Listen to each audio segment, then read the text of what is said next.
Welcome back, everybody, to RSL. We are coming here with your round 2 of group stage. Some Deaths versus Half a Gambit. We have seen these two teams on stream before, having some very exciting matches, and we're finally going to see them clash. Yeah, I'm definitely gonna see probably some very equal plays. I hope it turns out to be a very exciting, and yeah, we're gonna see how these. Sorry, my mind was a little distracted, as in the corner of my eye, I can see one of the players only twirling around. Yeah, that's that. You know, that's a skill too. That's a skill too. That is definitely a skill. Yeah, just maybe not the one that wins you games, but you know, happens. Quick turning happens. Just as that, we're gonna jump right into the match. Oh yeah, definitely. Finally, as we finally, there's actually a much faster setup, and no, yeah, we didn't even manage to talk about the map. Mako, Mart, Splat Zones, I believe. These two teams coming out strong here. It's Oh, Clam Blitz, sorry. Even. Yeah, yes. Mako, Mart, Clam Blitz. And honestly, I'm surprised. Half a Gambit coming out with a very different composition that we saw last set with the rapid Deco Explosion, looking for a lot of chip damage, while some Deaths stick with their tried and true Carbon Roller centric composition. But that Crab Tank is gonna get so much value, a lot of picks, instant wipeout for Half a Gambit. Some Deaths already getting some points on the board, playing really aggressive. Okami just gonna play safe, not gonna go for some picks, just gonna stay alive and help some Deaths keep up the frontline pressure right now. Okami zooming, sharking, even picking up a climb, being able to extend the timer just a little bit while they just get pick after pick. Toyaben in the back here, slowly looking for climbs to throw in, because that seems to be the real waiting game right now.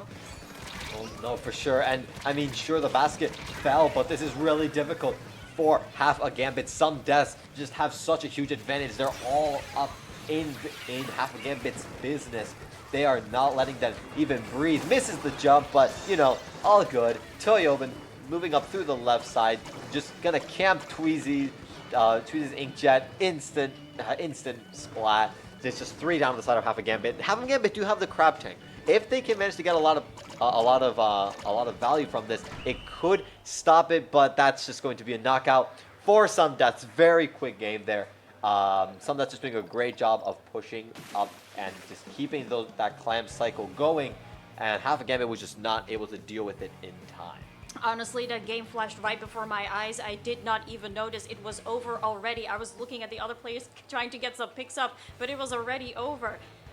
Let's hope Half a Gambit can make a return here on Splat Zones, because that's what we saw in the last group match. No, for sure. We saw Half a Gambit.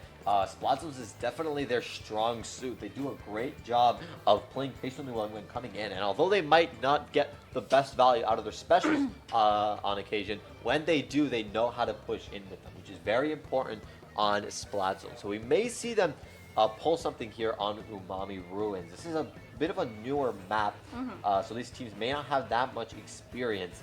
But we've seen more or less the layout. We've seen, you know, the Tetris-like form of the map. So what do you think? Do you think we'll be seeing a lot of composition changes here on both these teams? I was gonna say the Tetris map at this point is a bit of a staple of Splatoon 3. I'm quite curious if we're gonna see some changes based on the bell point, because I think that's definitely a strong weapon here, just especially as a backline in general. You know, the little spot on the right, the little circle you can stand on, which gives you a huge range advantage, and you can see most of the map in one spot. It's just how much either of the teams can hold the other one back. No, for sure. And we saw Half a Gambit switch off the ball point that they showed off last set, and in exchange for the Explosher, which didn't work out too well for them on Clam Blitz. The theory was there; it would combo. It had a lot of great, neat damage combos with the Rapid Deco. But I think they might be switching back on to the ball point, which we do see. While Some Deaths is going to stick with their tried and true Carbon Deco composition, but Half a Gambit looking to switch it up a little bit. No dedicated supports. Matt coming out with the new Splatana Wiper Deco, definitely going to be playing for the missile and comboing with the 52. But just as I say that, I have no time. Some Deaths playing so aggressively, getting a lot of picks right now, and Half of Gambit already being pushed way back. They need to push in. They don't see Akami getting a lot of damage, a lot of picks. That's a wipeout. Half a Gambit just struggling here. They're going to be coming back with no specials, no map control, no nothing. Some deaths. Just doing a great job. Look at all this map control. Look how much of the map is blue. They just have so much space to work with. Half a Gambit do manage to charge their specials. Clean pick coming out from the Inkjet. Managed to pick Storm. This may be what they were looking for. That's 2 down on the side of some deaths. Half a Gambit trying to get some more picks. Narco looking for Promano. Can they get it? Yes, they do. They do get picked by Okami, though.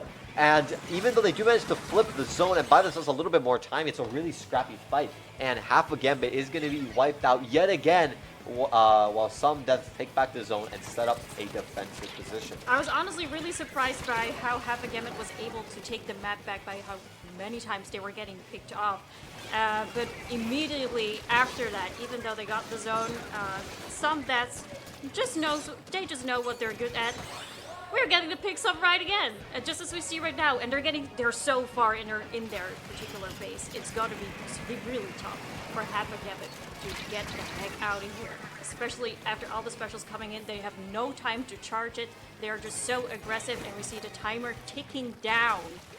Oh no, and Akami coming in here, trying to get a pick up the Splatana Wiper.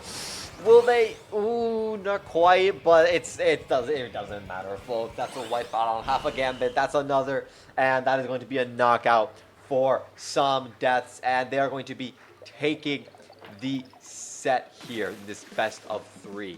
Congratulations to half a Gambit. That was a really strong game and very exciting to watch. Just to see how aggressive and how well just everything they do and work together is amazing to see. No, for sure. Yeah, no, we just saw some deaths have some great synergy there on in the game. They just did a great job of always knowing when to capitalize on each other's openings, and that was the advantage they needed over half a Gambit. Half a Gambit was just left reeling after every single push that some deaths managed to set up, and yeah, it was just way too much for them, and we saw them get knocked out for that very reason. But regardless, folks, we're now going to be taking a short break as we move into our third set of groups. So we will be right back. Once again, stay tuned.